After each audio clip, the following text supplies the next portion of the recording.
It is no longer news that the rating by the National Bureau of Statistics (NBS) ranks Oyo State as one of the 10 highest revenue generating states in Nigeria based on internally generated revenue (IGR). This feat can be attributed to the pragmatic leadership of Governor Seyi Makinde, the engineer with the Midas touch. He has successfully succeeded in lifting the state to an enviable height with his phenomenal projects.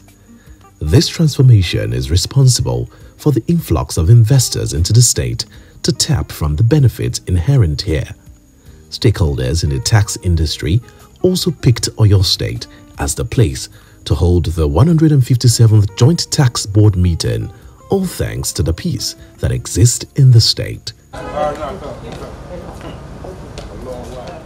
The first port of call is the residence of Governor Seyi Makinde, where the chairman of the Federal Inland Revenue Service, Dr. Zach Adedeji, led a delegation to pay the governor a courtesy call.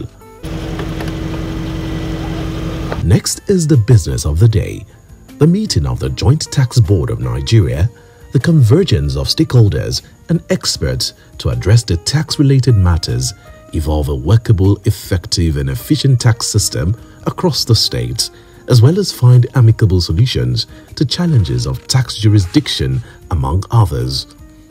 This is the 157th edition of the Tax Board meeting.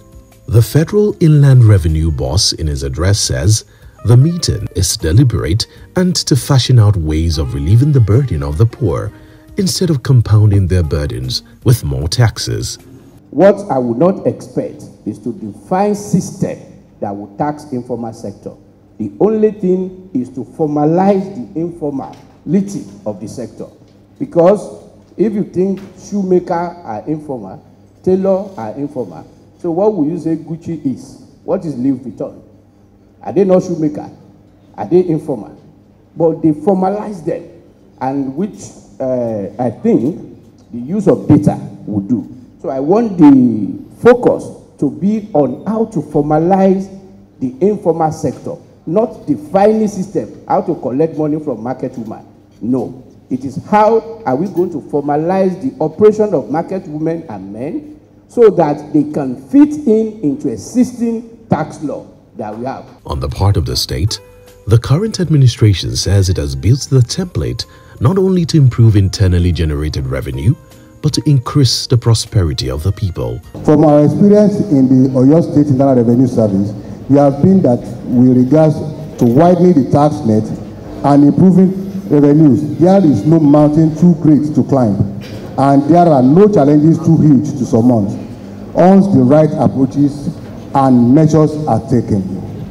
I'm proud to inform you that through our consistent and conscientious handling of tax matters in Oyo State, we have not only succeeded in growing the state's internally generated revenue from an average of 1.6 billion per month in 2019 when His Excellency came into power to about an average of 8.6 billion per month in the first quarter of 2025. While declaring open the meeting with the theme Taxation of the Informal Sector, Potentials and Challenges, Governor Makinde said that his state's massive improvement was a function of his administration's decision to ensure that its people are productive and taking concrete steps to bring more people into the tax net without burdening them. We have taken concrete steps to bring more people into the tax net without burdening them unnecessarily.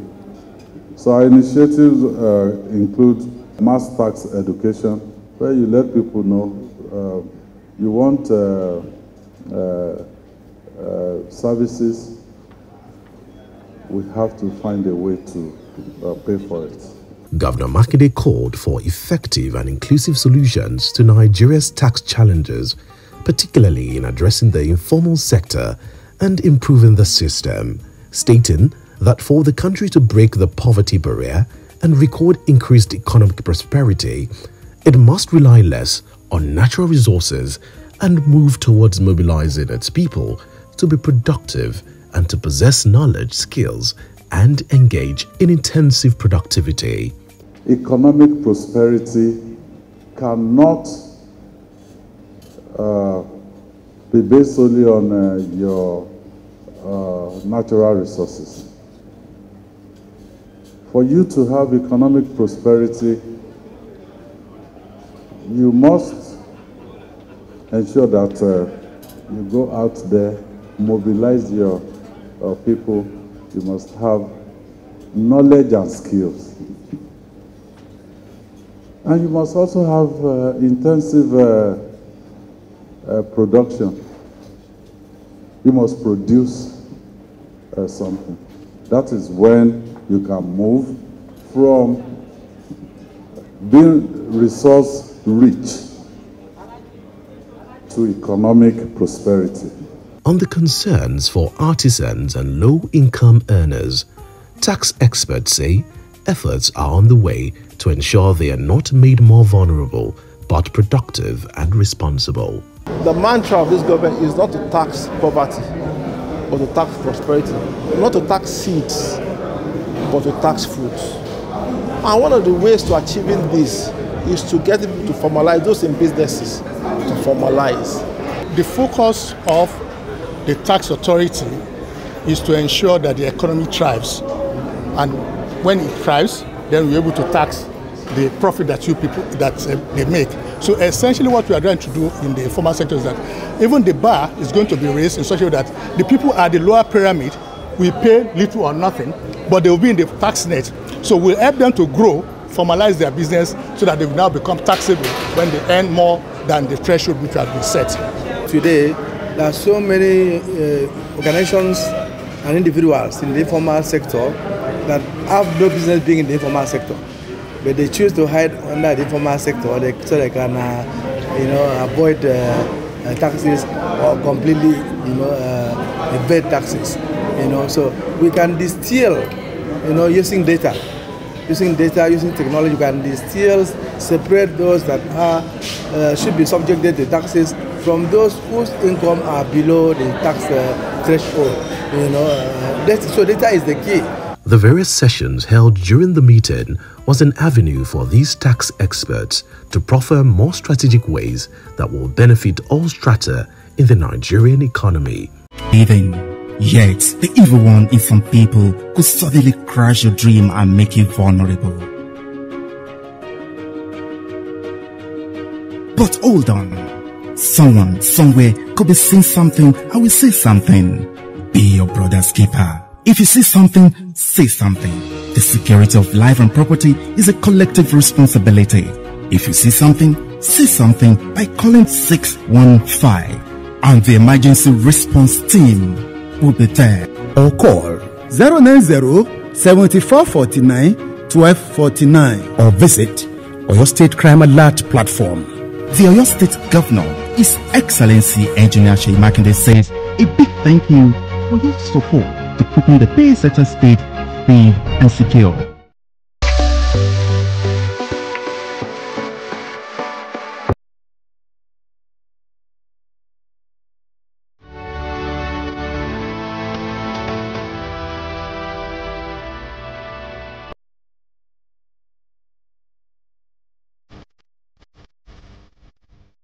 The House of Chiefs was packed full to capacity with students drawn from various public schools across the state. 792 female students drawn from 66 schools from all local governments across the state are in attendance. It is the 2025 Menstrual Hygiene Day, and for the 6th consecutive year, the girls are celebrating this annual event with no other person than the mother of the state, the First Lady of Oyo State, Engineer Makinde.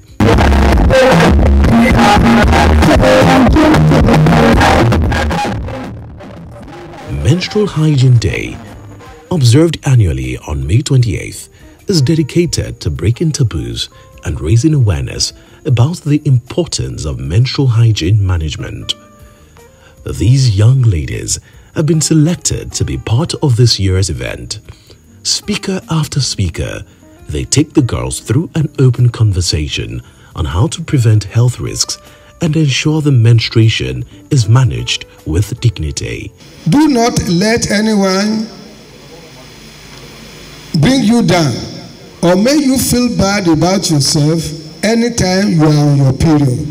Let's support each other, for together we can achieve our feat. When menstruation is a normal part of life, this will mean girls miss school because of their periods. No one is teased or shamed for something natural. Period-friendly world means that every girl has access to pads and sanitary products needed for proper hygiene. During menstruation, stomach ache occurs. What can we use? Yes, there could be some form of menstrual cramps, and if it happens like that, tell your parents or tell your teacher, because I wouldn't want you to abuse drugs. But the drugs that you can use are non-steroidal anti-inflammatory drugs that can take care of inflammation. Ibuprofen comes in place, but for some students that have ulcer, I wouldn't prescribe ibuprofen for you, because you may take the ibuprofen and it may aggravate, it may make the pain to be worse. So, but tell your parents, paracetamol is okay too, that you can take, but don't self-medicate. Let your teacher or your parents guide you. Mrs. Makinde, in her admonition to the girls, emphasized the importance of menstrual hygiene among female students in the state. She urged the girls to view their periods as a natural part of their femininity rather than a source of embarrassment. She also had a word of advice for the teachers. The First Lady tasked teachers across the state to prioritize the well-being of their students, particularly the girl child, during their menstrual period. Some people insert things into their vagina because they want some normal discharge to stop. And it's itchy and it's irritating. Maybe you've contracted disease or infection. You need to go and see the doctor. Don't be ashamed. As you're coming back from school, go to the primary health care center near your school. You can take permission from school, ask your teacher to give you somebody, go with you to the primary health care near your school, and tell them what is wrong with you, and they will help you. Don't be what? Don't be what? Don't be afraid. And don't be shy. It's your body. During the program, students learned about different types of sanitary products and how to maintain proper hygiene during their periods. The program included the distribution of sanitary pads and towels to students, along with cash gifts to promote menstrual hygiene and support the girl child. The event aims to break the silence surrounding menstruation and promote awareness about menstrual hygiene. Everybody hands up! Get on the floor!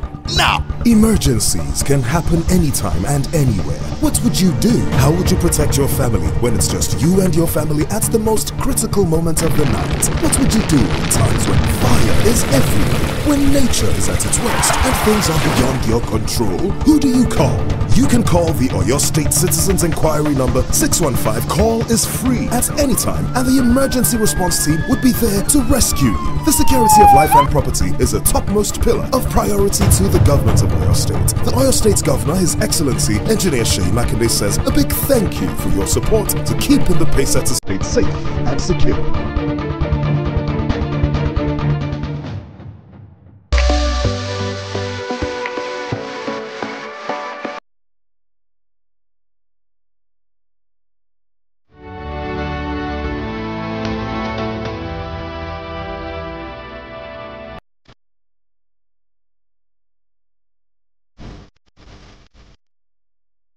Governor Makinde's emergence about 6 years ago in Oyo State has ushered in a new path of governance, renewed trust, people-centric and unprecedented growth across all sectors of the economy. Under Governor Makinde's administration, Oyo State has become a testament to visionary leadership and transformative governance. Since the people of Oyo State entrusted him to lead, Governor Makinde has implemented strategic initiatives encapsulated in Omitutu 1.0. Almost all critical sectors of the economy, security, health, education, and infrastructure have witnessed tremendous growth under Omitutun 2.0 program tagged Roadmap for Sustainable Development 2023 to 2027. Governor Makinde's administration has prioritized the revitalization of the healthcare system to ensure accessible and quality medical services for all citizens. The commencement of this scheme today makes it the ninth door created by OSHA, leading to the same group of access to quality healthcare services by residents of Oyo State. The doors have conventional OSHA scheme, community-based insurance scheme, pensioners and old people scheme, partially selected insurance scheme, basic care provision fund, adoption model of which His Excellency the Executive Governor is the chief, the Asura contributory scheme, safer health, safer Oyo, and now these new entrants, public primary school pupils insurance. All the above-mentioned models are giving access to quality healthcare services to over 250,000 residents of the state, and are reduced out-of-pocket expenditure to an average of 10% from the current rate of 75%. A cornerstone of this effort is the comprehensive renovation and equipping of 264 out of the 351 primary healthcare centers across the state, aiming to provide at least one functional PHC in every ward. For federal government, our functional primary healthcare facility in each ward, and 354 of them. To address the shortage of medical personnel, the government has recruited doctors, nurses, and other healthcare professionals, enhancing service delivery in both primary and secondary health facilities. For over 30 years, we've not gotten accreditation for the physiotherapy. Your Excellency, we have been granted that under your leadership after 30 years. So we have well strategic workers that will be able to assist. The establishment of pressure swing absorption (PSA) oxygen plants at Jericho Specialist Hospital and State Hospital Oyo has significantly improved emergency response capabilities.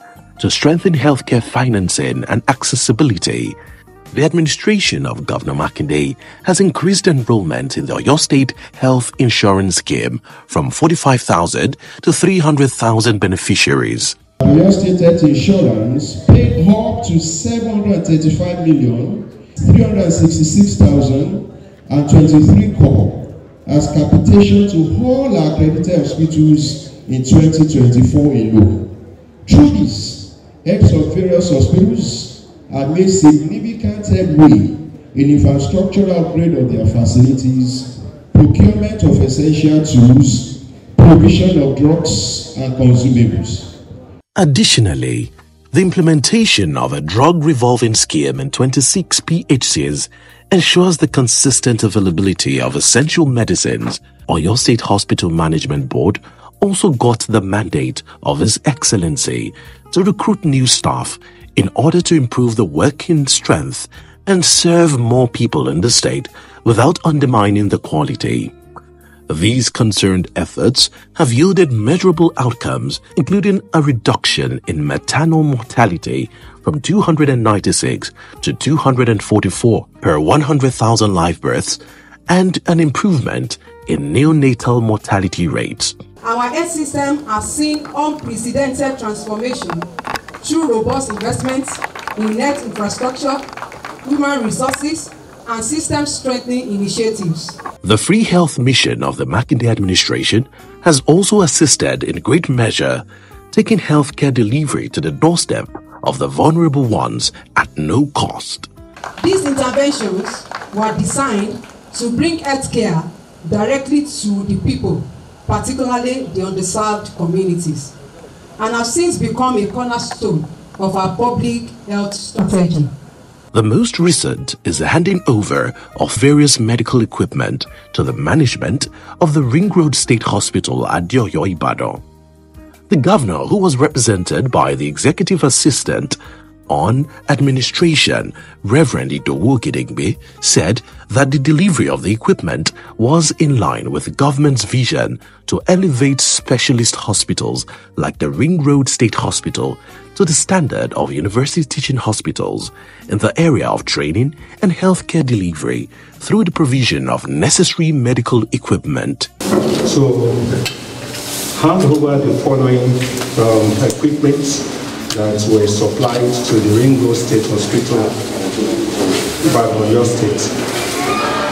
One patient monitor, one operating microscope, one cataract set, one surgeon chair, 10 oxygen outlets, 10 humidifiers, one 4x4 manifold, one ceiling-mounted operating unit, 2 diatonic machines, one operating theater table, and one anesthetic machine. Altogether, these are 30 items today to the glory of God and for the benefit of humanity, and on behalf of the Executive Governor of Oyo State, I have the honor and the privilege to cut the tape towards the handover of this equipment. As Oyo State continues on this trajectory of progress, the achievements of the past 6 years serve as a testament to effective and people-centered governance.